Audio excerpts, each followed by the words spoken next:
Hello and welcome to IITN express. तो आज हमारे पास एक क्वेश्चन है। ये क्वेश्चन अवस्थी एटॉमिक स्ट्रक्चर लेवल 2 का क्वेश्चन नंबर 9 है। ये क्वेश्चन क्या कह रहा है कि the angular momentum of an electron in a Bohr's orbit of helium plus is 3.1652 into 10⁻⁻34 kg meter square per second. So what is the wave number in terms of Rydberg constant of the spectral line emitted when an electron falls from this level to the first excited state? और हमको Planck's constant की value given है। तो पहले आप इस question को समझिए। क्वेश्चन कहना क्या चाह रहा है कि हमारे पास हीलियम प्लस है। हीलियम प्लस मतलब यूनी इलेक्ट्रॉन है। यूनी इलेक्ट्रॉन मतलब it is going to follow Bohr's model. Okay, uni electron system मतलब it is going to follow Bohr's model.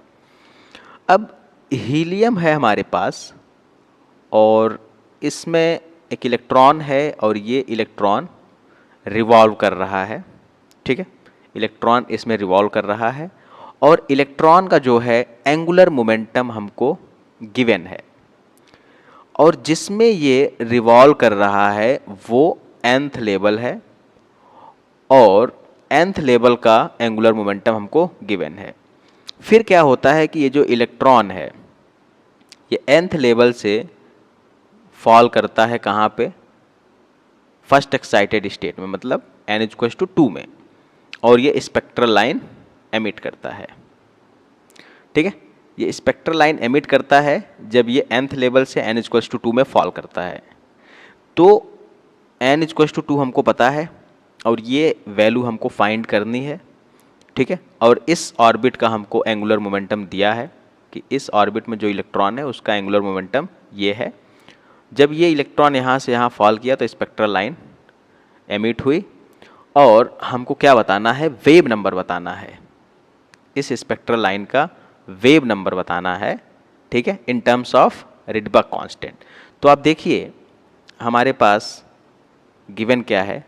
Angular momentum that is L और you can say mvr is equals to NH/2 pi होता है। तो इसकी value हमको given है और वो क्या है? 3.1652 इंटू 10⁻⁻34 kg मीटर स्क्वायर पर second is equals to NH/2 pi. ठीक है, ये हमको गिवन है। ओके, अब दूसरी बात क्या है कि हमको निकालना है वेव नंबर, और wave number is equals to क्या होता है? 1/λ इज इक्वल्स टू क्या होता है? Rydberg constant times g square into 1/n1² minus 1/n2 square. अब ध्यान दीजिए g हमारे पास है क्योंकि ये हीलियम प्लस गिवन है, हीलियम है, तो हीलियम के लिए g क्या हो जाएगा? That is equals to 2। और n1 हमको पता है दैट इज 2। ठीक है, और n2 हमको निकालना है। This is going to be the n2। तो n2 कितना हो जाएगा? आप ध्यान दीजिए। तो यहाँ से हम n निकालेंगे, ये वाली वैल्यू हम निकालने वाले हैं ना, ये हमको चाहिए, ये हमको नहीं पता है। तो हम कहाँ से निकालेंगे? यहाँ से। इसी के लिए हमको क्या दिया हुआ है? Angular momentum.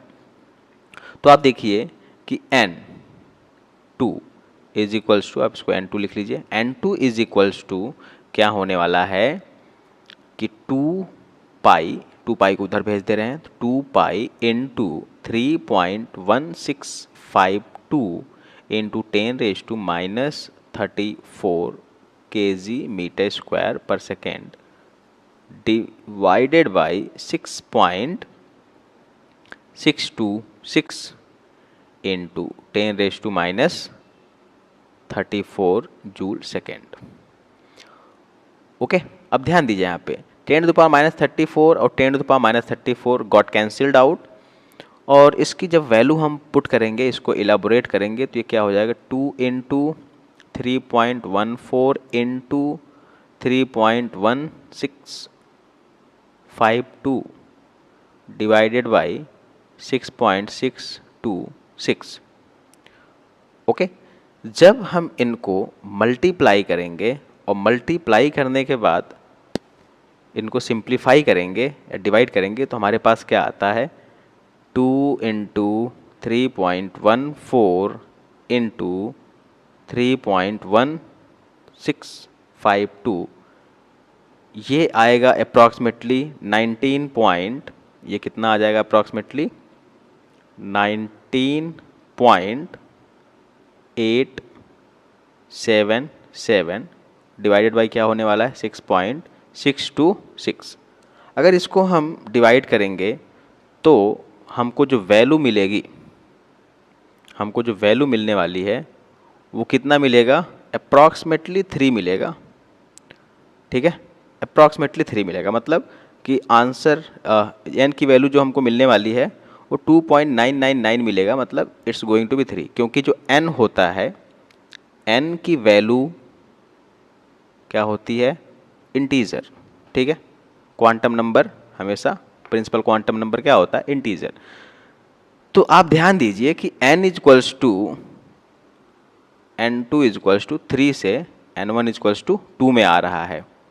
ठीक है, तो यहाँ पे जस्ट हमको वैल्यू पुट करना है, तो nu bar is equals to क्या हो जाएगा r, और ये जो g है कितना होने वाला है 4, और ये क्या हो जाएगा 1/4 minus 1/, it's going to be 9। तो फर्दर क्या आने वाला है 4r into 9 minus 4 divided by 36।